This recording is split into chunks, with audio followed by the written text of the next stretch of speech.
इस वीडियो में हम एक्टिविटी रेशियोज़ के बारे में डिस्कस करेंगे। एक्टिविटी रेशियोज़ को हम टर्नओवर रेशियोज़ भी बोलते हैं और हिंदी में हम इसे आवर्त अनुपात बोलते हैं। क्या बोलते हैं?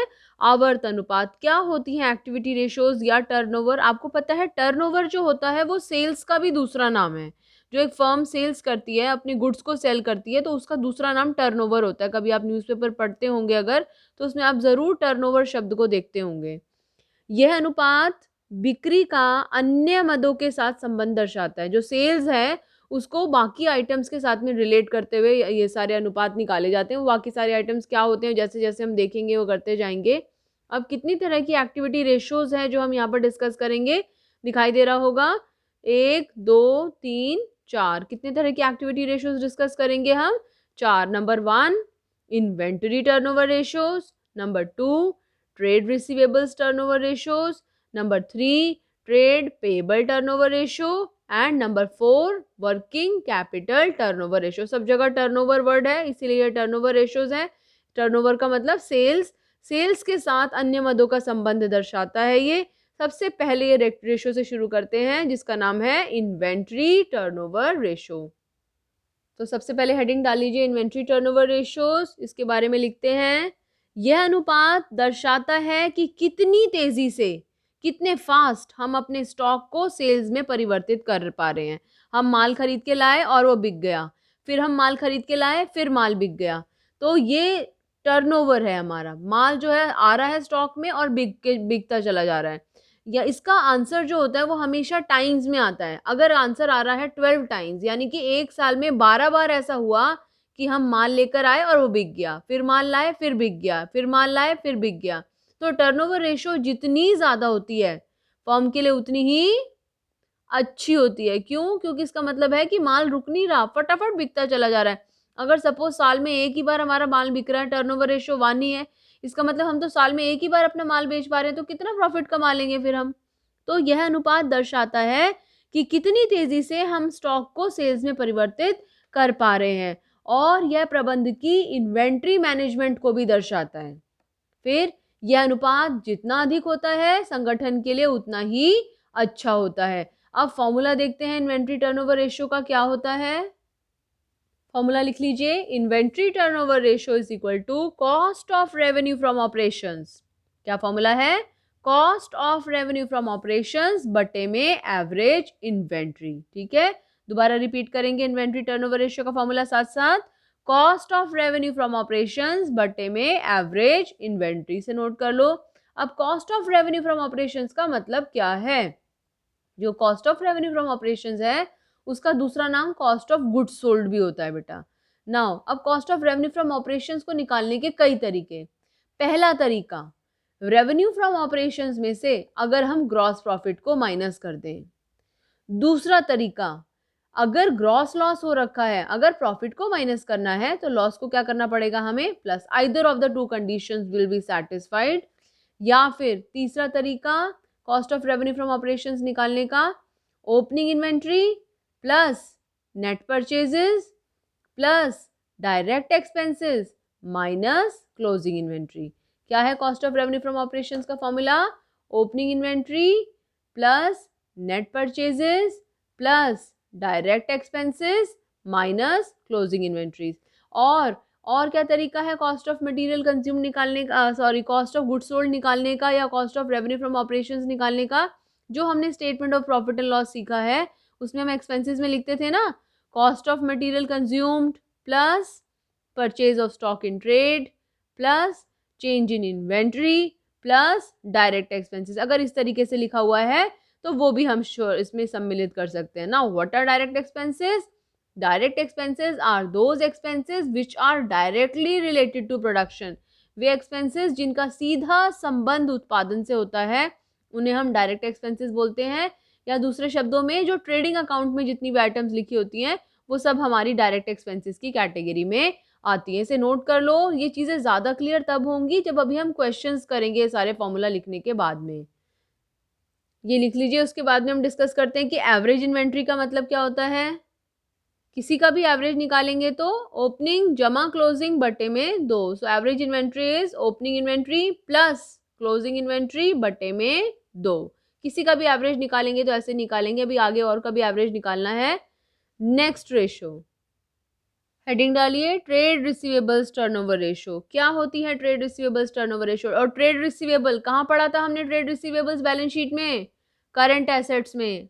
और करंट एसेट्स में ट्रेड रिसीवेबल्स में क्या क्या आता है? डेटर्स और बिल रिसीवेबल्स। नाउ यह अनुपात दर्शाता है कि एक लेखा अवधि में, यहाँ पर लेखा अवधि मोस्टली हम 1 साल गिनते हैं, तो एक लेखा अवधि में फर्म कितनी तेजी से अपने डेटर्स को या ट्रेड रिसीवेबल्स को कैश में परिवर्तित करवा पा रही है या डेटर्स से पैसा रिकवर करा पा रही है।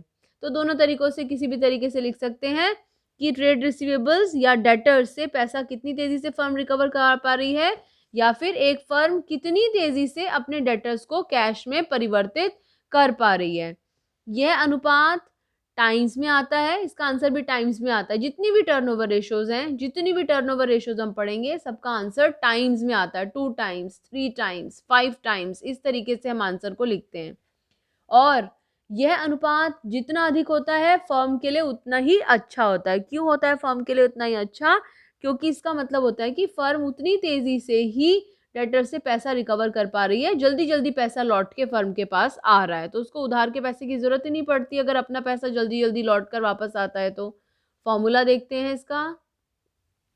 Trade receivables turnover ratio is equal to net credit sales. क्योंकि ट्रेड रिसीवेबल्स कब बनते हैं हमारे? जब हम उधार पर माल को बेचते हैं, तभी तो हमारे डेटर्स और बिल रिसीवेबल्स बनते हैं। तो net credit sales upon average trade receivables. और नेट क्रेडिट सेल्स हम कैसे निकालते हैं? Credit sales minus sales return. या फिर दूसरा तरीका हो सकता है, दूसरा तरीका सवाल पर डिपेंड करता है कि सवाल में कितनी इंफॉर्मेशन हमें दे रखी है। अगर हमें कैश सेल्स दे रखी है, कैश रेवेन्यू दे रखा है, तो रेवेन्यू फ्रॉम ऑपरेशंस में से कैश रेवेन्यू फ्रॉम ऑपरेशंस अगर हम माइनस कर देंगे, टोटल हमने 100 रुपए का सामान बेचा, जिसमें से कि 30 हमारा कैश पे है, तो 70 हमारा उधार पर हो गया। तो रेवेन्यू फ्रॉम ऑपरेशंस यानी कि टोटल सेल्स में से अगर हम कैश सेल्स को माइनस कर दें, रेवेन्यू फ्रॉम ऑपरेशंस में से अगर हम कैश रेवेन्यू फ्रॉम ऑपरेशंस को माइनस कर दें, तो हमारा नेट क्रेडिट सेल्स आ जाता है। अब बात आई एवरेज ट्रेड रिसीवेबल्स की। तो मैंने अभी पीछे बताया कि एवरेज इन्वेंट्री निकालनी है तो ओपनिंग जमा क्लोजिंग बटे में 2। एवरेज ट्रेड रिसीवेबल्स निकालना है, वही फंडा, ओपनिंग जमा क्लोजिंग बटे में 2। फॉर्मूला लिख लो। Average trade receivables is equal to opening debtors, opening bill receivable जमा closing debtors, closing bill receivables बटे में 2। और डेटर्स और बिल रिसीवेबल को कलेक्टिवली हम बोलते हैं ओपनिंग ट्रेड रिसीवेबल्स जमा क्लोजिंग ट्रेड रिसीवेबल्स बटे में 2। Next ratio, trade payable turnover ratio. Trade receivables turnover ratio का उल्टा, ट्रेड रिसीवेबल्स हमने देखे थे करंट एसेट्स में, तो ट्रेड पेएबल हमने देखे करंट लाइबिलिटीज में। ट्रेड रिसीवेबल में 2 चीजें आई हमारी, डेटर्स और बिल रिसीवेबल्स, और ट्रेड पेएबल में हमारी उसका रिवर्स, डेटर्स का उल्टा क्रेडिटर्स, बिल रिसीवेबल्स का उल्टा बिल्स पेएबल। क्या है ये? यह अनुपात, जैसे कि ट्रेड रिसीवेबल टर्नओवर रेशियो जो था वो नेट क्रेडिट सेल्स से संबंध दर्शाता था, तो ट्रेड पेएबल टर्नओवर रेशियो जो है वो नेट क्रेडिट परचेजेस से संबंध दर्शाता है। तो यह अनुपात नेट क्रेडिट परचेजेस तथा ट्रेड पेएबल के मध्य संबंधों को दर्शाता है। यह अनुपात बताता है कि फर्म एक लेखा अवधि में कितनी तेजी से अपने ट्रेड पेएबल्स का भुगतान करती है। अगर हमें ज़्यादा समय मिल रहा है अपने उधार का भुगतान करने के लिए, तो वो हमारे लिए अच्छा है, क्योंकि उतने समय तक हम बिना कैश के भी काम चला सकते हैं। यह अनुपात जितना कम होता है, संगठन के लिए उतना ही अच्छा होता है। और ट्रेड रिसीवेबल टर्नओवर रेशियो इसका बिल्कुल उल्टा है। वो अनुपात जितना अधिक होता है फर्म के लिए उतना अच्छा होता है, क्योंकि तेजी से फर्म के पास उतना पैसा वापस आता है। और अगर ट्रेड पेएबल ज़्यादा हो जाएगा, रेशियो ज़्यादा हो जाएगा, तो तेजी से पैसा जाता है, इसलिए खराब माना जाता है। अब फॉर एग्जांपल हमने कहा कि अगर ट्रेड पेएबल रेशियो 4 टाइम्स है, तो 4 टाइम्स होने का मतलब है कि हम पूरे साल में 4 बार अपने ट्रेड पेएबल्स को भुगतान करते हैं। 4 बार भुगतान करने का मतलब क्या है? 12 महीने को अगर हमने 4 से भाग करा, तो हर तीसरे महीने में, यानी कि हमें 3 महीने का उधार मिल रहा है, तो एक फर्म को अपने ट्रेड पेएबल्स का भुगतान करने के लिए 3 महीने का समय मिल रहा है। अगर यही ट्रेड पेएबल्स 2 टाइम्स होता, 2 टाइम्स यानी कि साल में 2 बार हम भुगतान कर रहे हैं, तो 12 को 2 से डिवाइड करा तो 6 मंथ्स आता।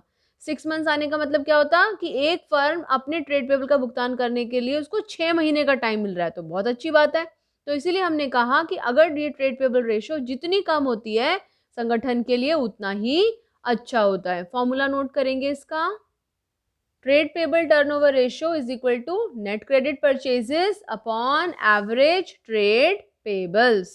नाउ नेट क्रेडिट परचेजेस क्या होती हैं? टोटल परचेजेस में से अगर हम कैश परचेजेस और परचेज रिटर्न को माइनस करें तो हमारी नेट क्रेडिट परचेजेस आ जाती हैं। और एवरेज ट्रेड पेबल बिल्कुल वैसे ही जैसे हमने एवरेज ट्रेड रिसीवेबल सीखा, ओपनिंग ट्रेड पेबल जमा क्लोजिंग ट्रेड पेबल बटे में 2, और ट्रेड पेबल में 2 चीजें आती हैं, क्या क्या? क्रेडिटर्स और bills payable. Last turnover ratio working capital turnover ratio. Heading डाल लीजिए working capital turnover ratio. Now क्या होती है वर्किंग कैपिटल टर्नओवर रेशो? यह अनुपात रेवेन्यू फ्रॉम ऑपरेशंस और वर्किंग कैपिटल के मध्य संबंध को दर्शाता है। किसके मध्य संबंध को दर्शाता है? Revenue from operations. Revenue from operations किसका दूसरा नाम है?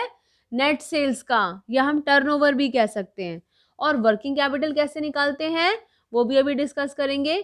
यह अनुपात दर्शाता है कि एक लेखा अवधि में कितनी बार वर्किंग कैपिटल लौट कर फर्म के पास वापस आई है। देखो जितनी जल्दी जल्दी हमारी वर्किंग कैपिटल हमारे पास लौट कर वापस आती है, हमें दूसरों से उतना ही कम पैसा उधार लेना पड़ता है, क्योंकि हमारा अपना पैसा लौट के हमारे पास आ जाता है तो हम अपने पैसे को इस्तेमाल करते हैं।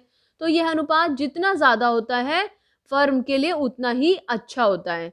और वर्किंग कैपिटल टर्नओवर रेशियो का आंसर भी हमेशा टाइम्स में आता है। फिर रिपीट कर रहे हैं, जितनी भी टर्नओवर रेशियोज हमने पढ़ी उन सब का आंसर टाइम्स में आता है। फॉर्मूला देखते हैं इसका। Working capital turnover ratio is equal to revenue from operations upon working capital. Revenue from operations तो हम सब जानते हैं क्या होता है, नेट सेल्स का दूसरा नाम। अब बात आती है वर्किंग कैपिटल कैसे निकाला जाता है। So the formula for working capital is current assets minus current liabilities. अभी आगे हम एक फॉर्मूला करेंगे वहां पर भी ये यूज होगा, तो इसलिए इसको याद कर लो। क्या है वर्किंग कैपिटल का formula? Current assets minus current liabilities. तो अभी तक हमने कितने तरह की रेशियोज डिस्कस करी, जरा फटाफट रिवाइज करते हैं। अकाउंटिंग रेशियोज कितने तरह की? 4। कौन सी? लिक्विडिटी, सॉल्वेंसी, एक्टिविटी और प्रॉफिटेबिलिटी। हमने लिक्विडिटी, सॉल्वेंसी और एक्टिविटी डिस्कस कर लिया। लिक्विडिटी रेशियोज कितने तरह की? 2। कौन सी? करंट रेशियो और क्विक रेशियो। करंट रेशियो का formula current assets upon current liabilities. Quick ratio का formula quick assets upon current liabilities. फिर सॉल्वेंसी रेशो दीर्घकालीन शोधन क्षमता के लिए कितने तरह की? 4। डेट इक्विटी का formula debt upon equity. Total assets to debt का formula total assets upon debt. Proprietary ratio का formula shareholders fund upon total assets. Last interest coverage ratio का formula PBIT, profit before interest and tax divided by interest. Then the turnover ratios. कितने तरह की turnover ratios पढ़ी है हमने? 4। Inventory turnover ratio, trade receivables turnover ratio, trade payable turnover ratio और working capital turnover ratios. Inventory turnover ratio का formula cost of revenue from operations बटे average inventory. Trade receivable turnover ratio का formula net credit sales upon average trade receivables. Trade payable turnover ratio का formula net credit purchases upon average trade payable. देख रहे हो जितने भी turnover ratios है सबके अपॉन में एवरेज है।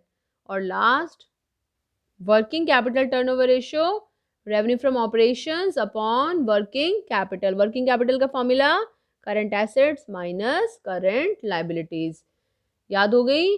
नेक्स्ट वीडियो में प्रॉफिटेबिलिटी रेशियोज के बारे में डिस्कस करेंगे, जो कि अकाउंटिंग रेशियोज का लास्ट पार्ट है। Thank you.